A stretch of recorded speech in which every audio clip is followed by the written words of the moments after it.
All right, guys. Hey, Travis here. I didn't bring my cord with me, guys, or my charger with me, so I hope I have enough charge to make this video. So here we go. Let's just get started because we can't waste any time. Sorry if I go a little too fast, guys. Feel free to pause it whenever you feel like it. Understand that I'm gonna probably have to go a little faster than normal because I don't have my charger with me, and I hope to have enough charge to make this video here. All right. Find the period, amplitude, phase displacement, and sinusoidal axis location. So sinusoidal axis location, guys, just means midline. So the midline is 3. So I'm going to write, I guess I'll write sinusoidal. Sinusoidal axis equals 3. It's this guy right there. The amplitude is 2. And you know what the amplitude is because it's the number in front of the cosine there. And then the phase displacement is the same thing as saying horizontal shift, like where's your peak at, because the cosine starts at a peak. So the phase displacement is 4. And then it wants, let's see what else. I already covered the amplitude. It wants a period. So this is your B. And if you remember, the B is just 2 pi divided by period. So from there, you can probably conclude, so if you multiply this by 2, so get a 2 pi there, then that guy turns to a 10. So the period is 10. If you don't want to do that, relax. You could easily just go, let's see, you could have easily just said that your period is equal to 2 pi divided by the B, and the B is pi over 5. And you could have done keep, change, flip. So it would have been 2 pi over 1 times 5 over pi. The pi's cancel out, and you get 10. So you could always do that, guys. Sketch a graph showing at least 2 complete cycles. All right, so here we go. We're going to show 2 complete cycles. The max. So do the amplitude plus the midline. So 3 plus 2 is 5. So I'm going to say here's 5. Sorry, guys, it's not perfect. And then I'm going to say here's the midline is 3, and I'm going to go 3 minus 2. So 3 minus 2 is 1. So I'm going to say here's 1. And then let's see, my first peak is at 4. So I'm going to say this is 4 right here, and I'm going to put a point there. And the period is 10, so every 10. So I'm going to say this is 14, put a point. I'm going to say this is 24, put a point. 34, put a point. You only need to show 2 cycles. I already showed several here. All right, in the middle between 4 and 14, you have a min. So if you're wondering where that is at, it's going to be at 9. And you know it's 9 because 4 plus 5 is 9, and 14 minus 5 is 9. So point. And then just put it right here in the middle. So the midline, in between your max and the min, you have a point. It doesn't have to be crazy perfect. And these points here in the midline are actually points of inflection. And here we go. Try to make those curly boys, you know, very similar to, try to make the curly boys where they would intersect your point of inflection here.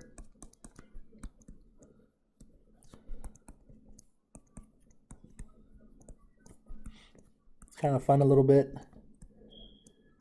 And there you go, guys. Cool? Cool.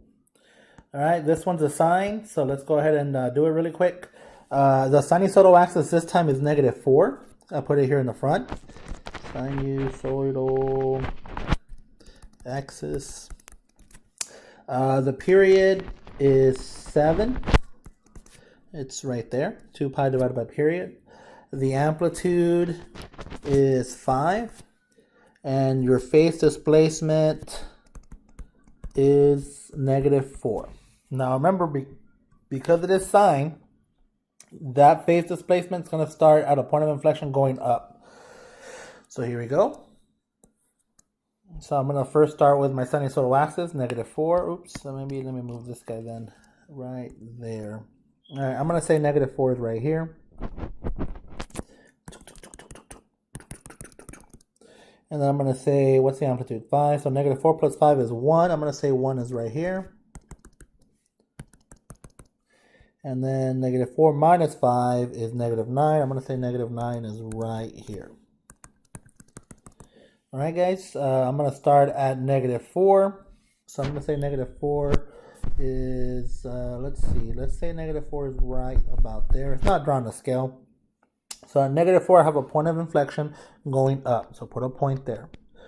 So there it is. And then, so the period is 7. So negative 4 plus 7 is, let's see, 4, 5, 6, 7 is 3. So I'm going to go to 3.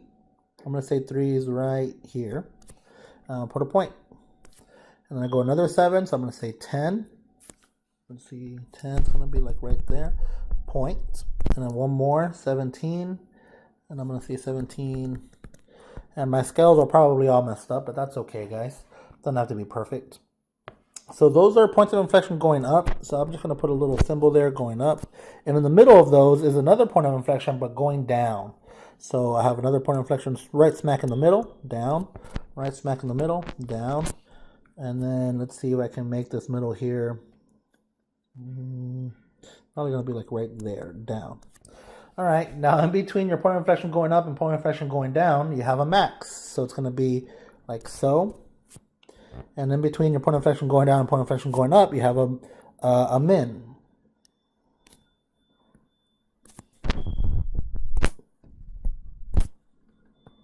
There you go, guys. So put the curly boys, try to make them more or less, you know, where they're going to pass through the point of inflection there. Now let's see.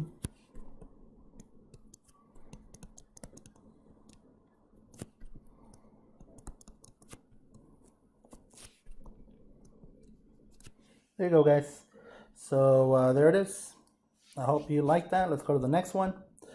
The next one says, make an honest attempt. Okay, to do it without a calculator. Which of the following represents a graph? So let's try to do this without a calculator, guys. The first thing I noticed that my sinusoidal axis is at -2. So I'm going to look for a sinusoidal axis at -2. So far so good. Okay, that one right here does not have a sinusoidal axis at -2, so take that one out. And then, so yeah, so it looks pretty good. 1, 2, 1, 2, 3. Nope, that one doesn't have it. So there it is. 1, 2, 3. 1, 2, 3. Oops, my bad. Yeah, that one does have it. 1, 2, 1, 2, 3, 4. All right, so very good. So it's between A, D, and E. I guess there's a C over here somewhere. Okay, C's out.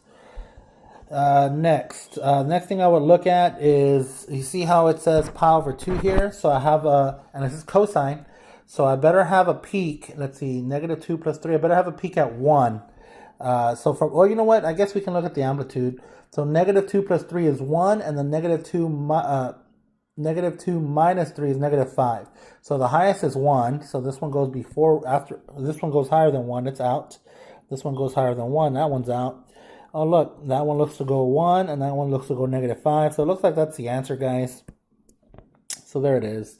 And you can see it didn't take much to do that. So hopefully you guys can do that as well.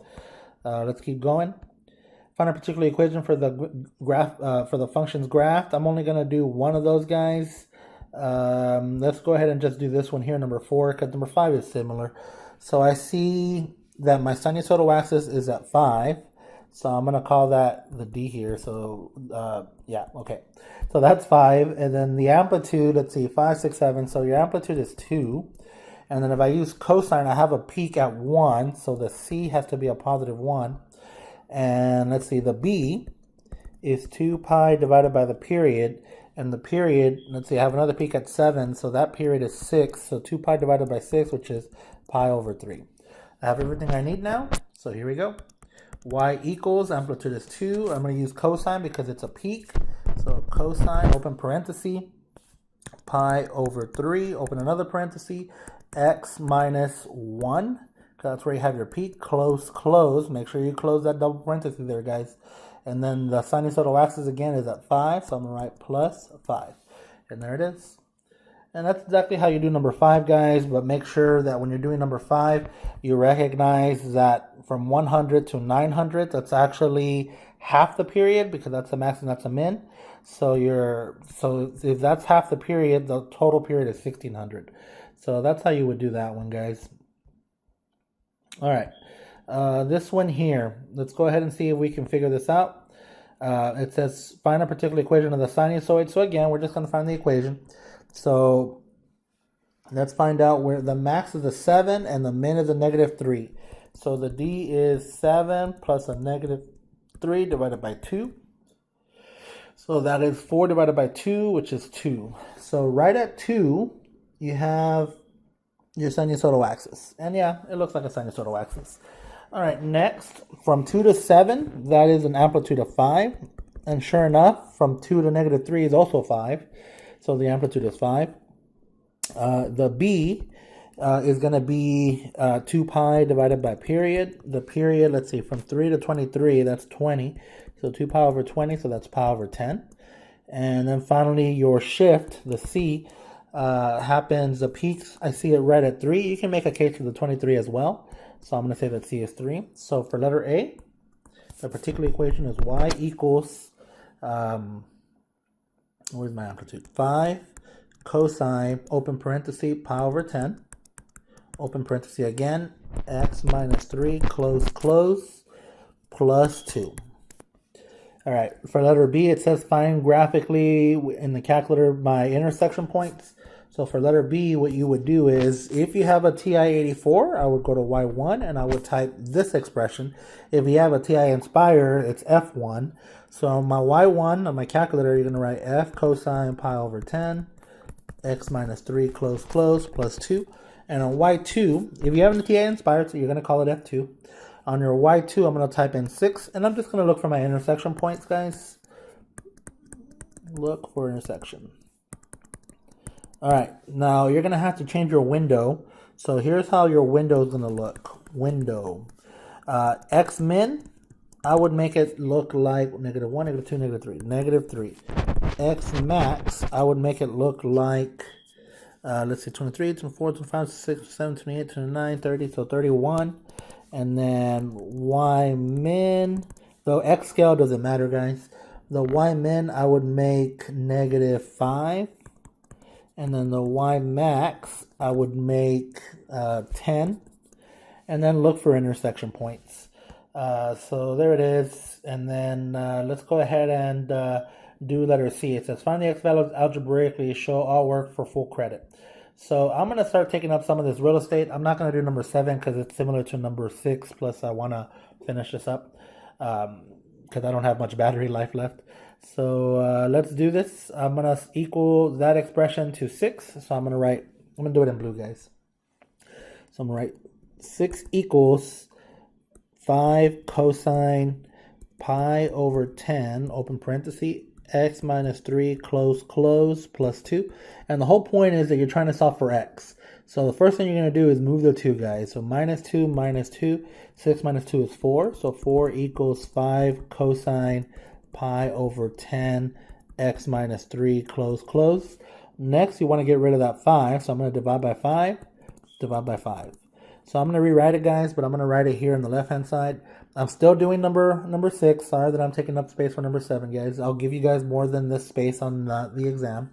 So now I have cosine pi over 10, open parenthesis, x minus 3, close, equals 4/5. And then what I'm going to do, I need to get rid of that cosine. So I'm going to do inverse cosine. So pi over 10, x minus 3, close, equals plus minus arc cosine of 4/5 plus 2 pi n. And then I'm going to multiply by 10 over pi. So I'm going to have x minus 3 equals, so let's see, plus minus 10 over pi arc cosine of 4/5 plus, when you multiply 10 over pi times 2 pi n, the pi's cancel out, and then 10 times 2 is 20, so 20 n. So this should not be a surprise that you have 20 n, guys, because the period is 20. And then finally move the 3 over. 3 plus minus 10 over pi, arc cosine of 4/5 plus 20n. And there we go. So we get our 2 general equations. x1, I'm going to go 3 plus arc cosine of 4/5 plus 20n. And then x2, which is a 3 minus arc cosine of 4. Oh, there's a 10 over pi there. Sorry, guys. 10 over pi, our cosine of 4/5 plus 20n. So here we go. My general equation. x1 is, and I'm going to take my little calculator. I'm going to type it 3 plus 10 over pi. I'm in radian mode. 10 over pi, arc cosine of 4/5 And I'm going to push enter, and I get 5.048 plus 20n. And I'm going to scroll up, guys. I want to see if 5 looks like an answer. So let's see. Here's 3, 4, 5. Yep, that looks like a 5, or pretty close to it. So we're right so far. x2, I'm going to just scroll up, and I'm just going to push enter, and I'm going to change the plus to a minus. And when I do that, I get 0.9516. I guess if you rounded it 7, but truncated to 6 plus 20n. And I'm going to scroll up, and I'm going to see if 0.95 or 1 looks like an answer. It's 3, 2, 1. Yeah, that looks like it's pretty close to a 1. It looks like right there. So yeah, it looks like we're pretty good, guys. So here we go. Sorry, I'm just testing how good it's calibrated. It's calibrated pretty good, I guess. All right, here we go. So my answers, my final answers. The first one is a 0.951. The next one is a 5.048. Then I'm going to go back to the 0.951. I'm going to add 20, so 20.951. Then I go to the 20 plus 5, so 25, sorry. 25.048, and I believe that's it. Let me see. 1, 2, 3, 4. Yep, and we're done, guys. That's it. All right, so that's how you do number 7. I hope, we didn't do number 7, but it's similar. I'll give you more space for when we do number 7, guys. Here we go with this one. I'm going to change it back to red. So it wants us to solve algebraically, so here we go. So I'm going to write the expression first. 2 sine 2x minus pi over 3 equals square root of 3. This is coming from UH. Divide both sides by 2, and you have sine of 2x minus pi over 3 equals square root of 3 over 2.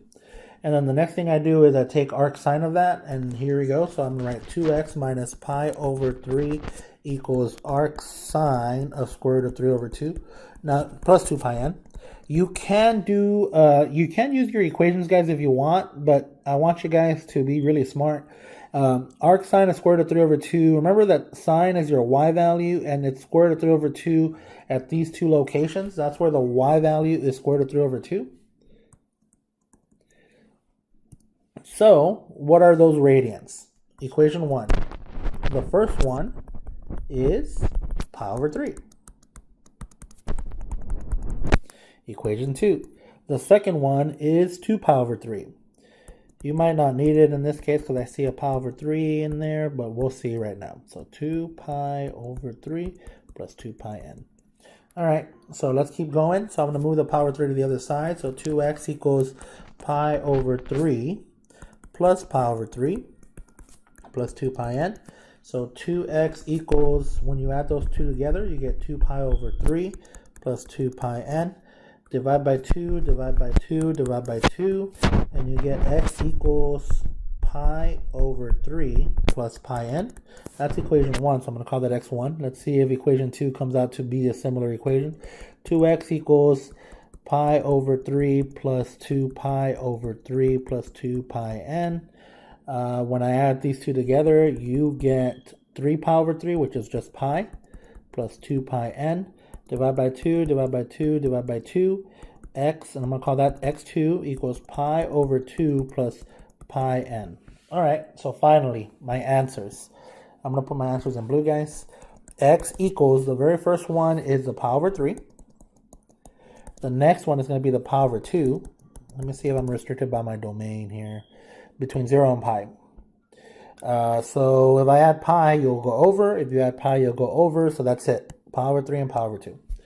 Yay, that was pretty fun, guys. All right.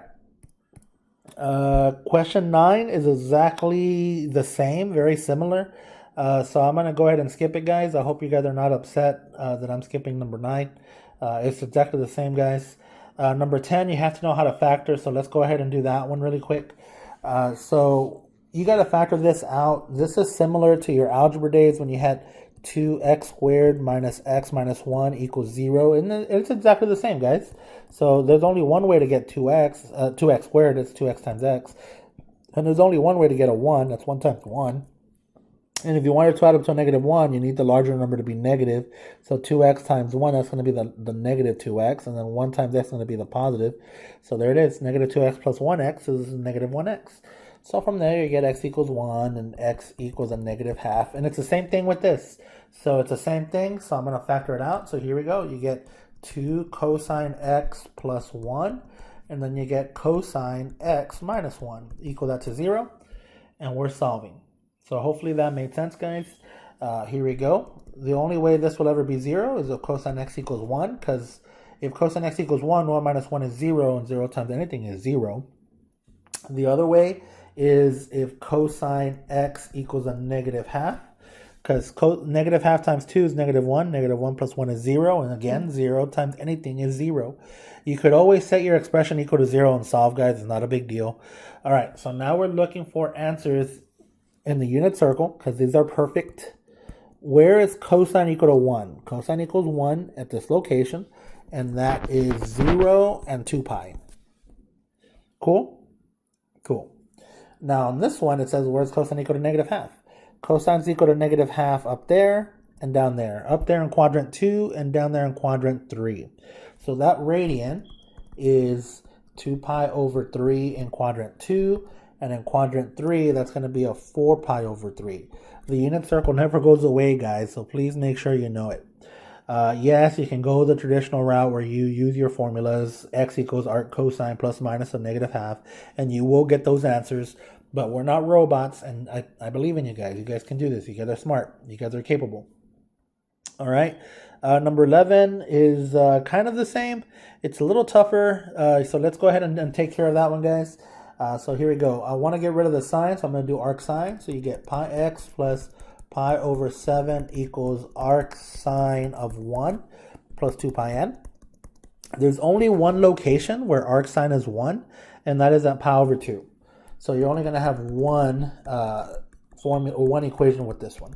So arc sine of 1 is pi over 2. So there it is. There's my pi over 2 plus 2 pi n.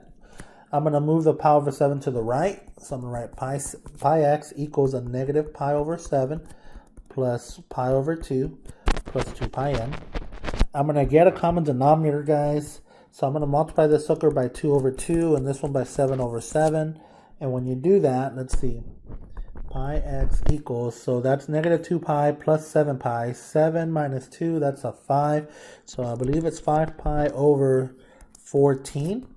Plus 2 pi n. And then I'm going to divide everything by pi. Divide by pi, divide by pi, divide by pi. X equals 5 over 14 plus pi n. So there it is. I go back and I look at, oh, and that's not pi n, guys. How come you guys didn't tell me? I know you guys can't tell me. No, pi's cancel out and it's 2n. I go back and I look at this interval. And it looks like it's just going to be 514. So yeah, it looks like that's it. I'm trying to see if there's anything. Yeah, that's it. So it's just going to be 5/14.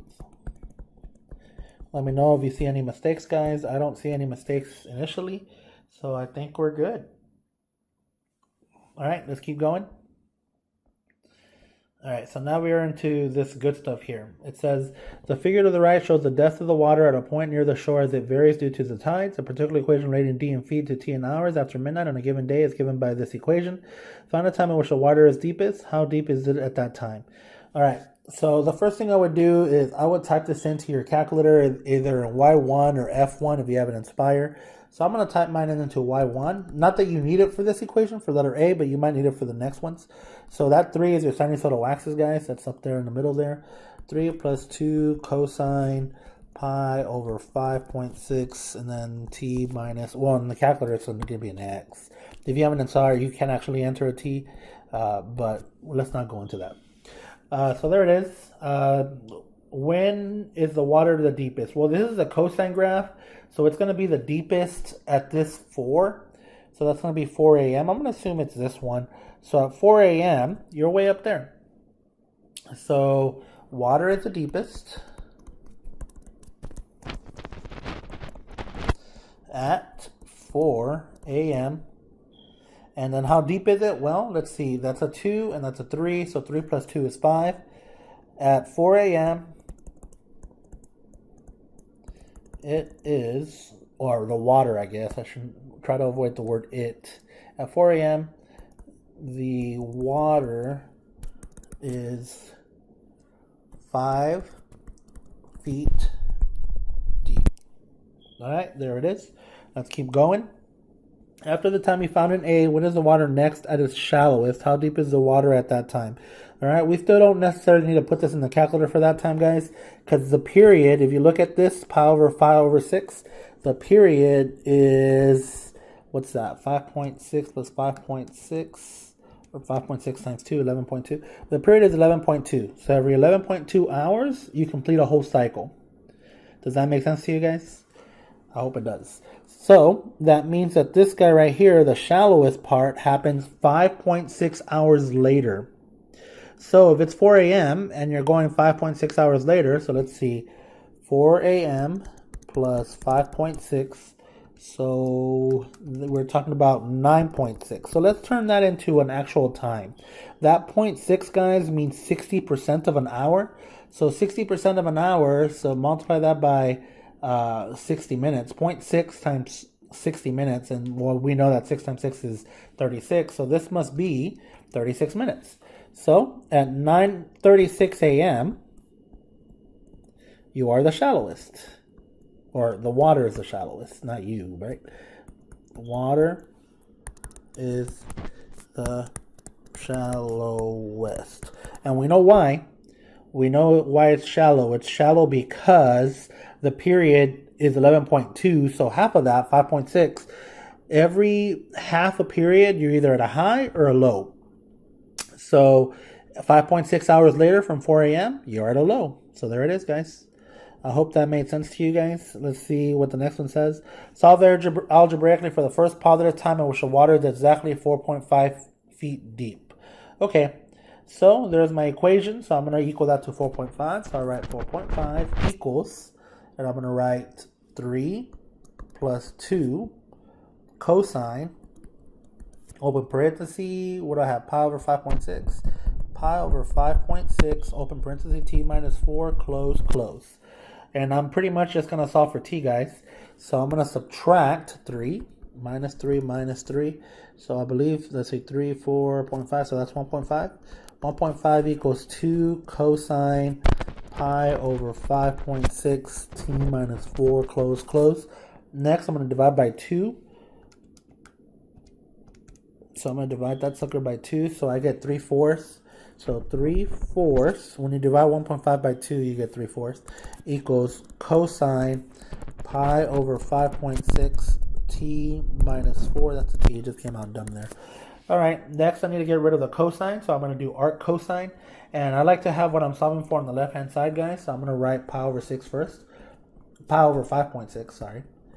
Pi over 5.6 t minus 4 equals, let's see, plus minus arc cosine of 3/4 plus 2 pi n. I'm going to multiply by the reciprocal. So t minus 4 equals plus minus 5.6 over pi arc cosine of 3/4 plus, let's see, the pi's, when I multiply, the pi's cancel out, and 5.6 times 2 is going to be that 11.2 number. So we should not be surprised because the period is 11.2. 11.2n. I'm going to move the 4 finally. 4 plus minus 5.6 over pi arc cosine of 3/4 plus 11.2n. And then I'm going to put that in my calculator, guys. So let's do the 4. Let's do the t1. I'm going to call the plus 1 the t1. 4 plus 5.6 over pi arc cosine of 3/4. And I see 5.288, 2 or 3, depending on how you look at it, truncated around it, plus 11.2n. And then the second time I get, change the plus to a minus, and you get 2.7117 plus 11.2n. And I guess if I would have put some thought into it, since they wanted the first time that it was 4.5 feet deep, I guess I would have done let's see, that's a 3 here. So here's the 4.5. So yeah, I would have done the minus instead of the plus, because the plus gave me this number here instead, or that intersection time, which is a little bit greater than 4. Made sense. So yeah, if I would have put some thought into it, guys, I would have just done the minus immediately, but I didn't put any thought into it. So my apologies, guys. So the time when it hits it, the first positive time at which the water is exactly 4.5 feet deep is at 2.7117 hours. They do want the time, so I'm going to turn that 0.711 into a minute. So I'm going to multiply 0.7117 times 60, and I get 42.7. So I'm going to round that up to 43. So I'm going to say and I believe this was a timer since midnight, right? So then that means, yeah, since midnight. So at 2:43 a.m., the water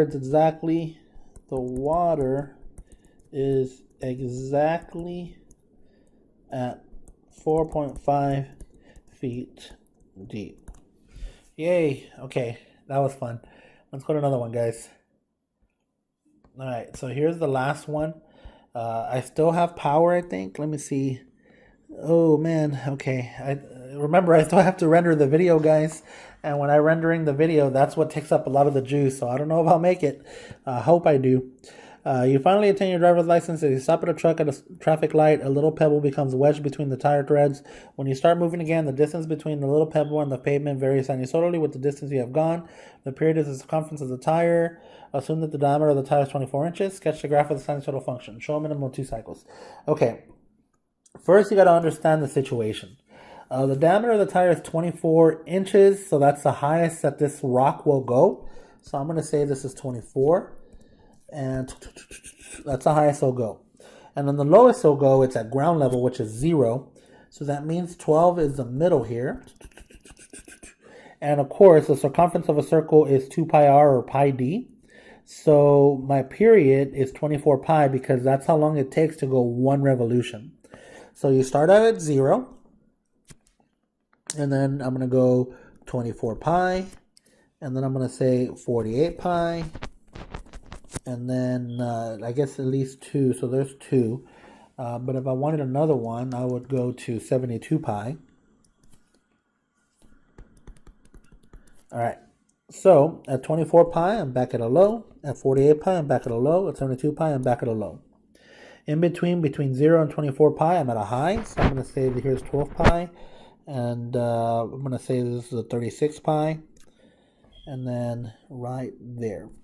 So that's a high, that's a low, that's a high, that's a low, that's a high, that's a low. All right, let's connect them.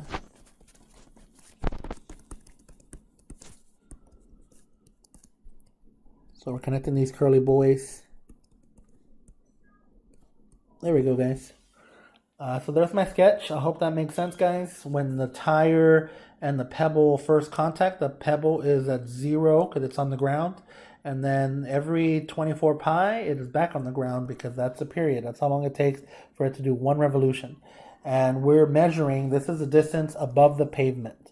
So when you start moving, the distance between the little pebble and the pavement varies sinusoidally with the distance you have gone. The period is the circumference of the circle. Okay, so this is the distance from pavement. So hopefully that makes sense. Find a particular equation for the function. All right, so here we go.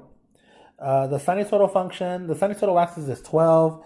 And then the amplitude, it has to be another 12. So I'm going to say y equals, let's see, if you want to use cosine, I'm going to write 12 cosine.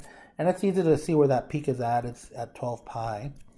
The period is 24 pi. So the b has to be 2 pi divided by 24 pi, which is 1 over 12. So I'm going to write 1 over 12, open parenthesis, and I'm going to say x, and then x minus 12 pi. Well, I guess I could use, let's see, what can I use besides x? Well, that is also, I'm going to use x, guys. I'm going to say this is x. Close, and then sinusoidal axis is at 12 again, so 12. So 12 all over the place. Are we still okay, guys? All right. What is the little pebble's distance from the pavement when you have gone 15 inches? So you've gone 15 inches, so that means just do direct substitution. Plug in a 15 in there, and that will give you your y value. So I'm going to go ahead and do that. I'm going to plug this into my calculator, guys, into my y1 just in case. So 12 cosine 1 divided by 12, open parenthesis, x minus 12 pi, close, plus 12. All right, if I didn't make any mistakes, I am getting an answer of, let's see, 8.21. So I plugged in a 15 and I got 8.21, so that's how many inches I am above the pavement. So I'm going to say, what is a little bit distance from the pavement when you have gone 15 inches? When the tire has traveled 15 inches, comma, the pebble is 8.216 inches above the pavement. Hopefully that made sense. And then last one, what are the first two distances you have gone when the pebble is 10 inches from the pavement? So I'm going to do this with a calculator, guys. So I'm just going to go ahead and type in on my y. I'm going to write it here in blue here. I'm going to type it into my y2. I'm going to type in 10. If you have a TI Inspire, you're going to type in 10. And I'm literally going to find these intersections right there, those two. So I'm going to write 10. I'm just going to show the setup. So 10 equals, and I'm going to write the equation, 12 cosine 1 over 12, open parenthesis, x minus 12 pi, close, plus 12. And I want to see this image, so I'm gonna show it like this. X min, put 0. X max, I'm gonna type in, well, you want those first two, so I'm gonna type in 30 pi. X scale, you can go by 2 pi if you want, or 5 pi. Y min, I'm going to go -2, just to go a little bit below the x-axis. Y max, I'm going to go to 15. And then Y scale, you can leave it by 1. And I'm just going to find those intersections, guys. So here we go. On Y2, I'm going to type in 10. So this is called the setup equation right there. Window, 0, 30 pi, 2 pi, Y min, -2, 15, graph. Okay, I'm graphing. I'm sorry that you can't see my emulator, guys, or my graph. In the future videos, if it weren't for time constraints, I would put the emulator up, but I think that would take up more juice. All right, I got my intersections. I'm telling my calculator to find the intersection, guess. I want this first one here. Come on, buddy, hurry up. And I got 16.84. So what are the first two distances? So when you travel, so I got the first distance, I got 16.840179. And then the second distance is, so I can calculate 5, enter, guess. Come on, buddy, hurry up. All right, enter, 58.558. And these are all in, let's see, 24 inches. These are all in inches. So the tire has traveled, let's see, what are the first two distances I've gone the first pebble when the pebble was 10 inches? So at 16.84, the pebble's on the way up. It is 10 inches from the ground. And at 58.558 inches, the pebble's on the way down, but it's 10 inches from the ground. This right here equation is called the setup. I'm sorry, guys, if I went really fast with this video. It's just that I didn't bring my charger with me, and I still have to upload this video. So any video creators out there, you guys know how much juice it takes to render a video. you know, especially on a laptop. On a laptop, it really taxes the laptop. So I'm sorry, guys, but I hope that you understood that. If you didn't, please message me on the group me, or feel free to put a comment on the video, and I'll see if I can comment through my iPhone. I really hope that I have enough juice to upload those videos. So if you see a video in a little bit, that means it was successful. If you see the videos uploaded at a later date, like tomorrow at 10 a.m., then you know I was not successful and I had to run to a store to get a charger somehow. So all right, guys, thank you guys for watching this video. Subscribe, and I hope you guys are happy, and I hope you guys are satisfied with your education. All right, later, guys. Bye.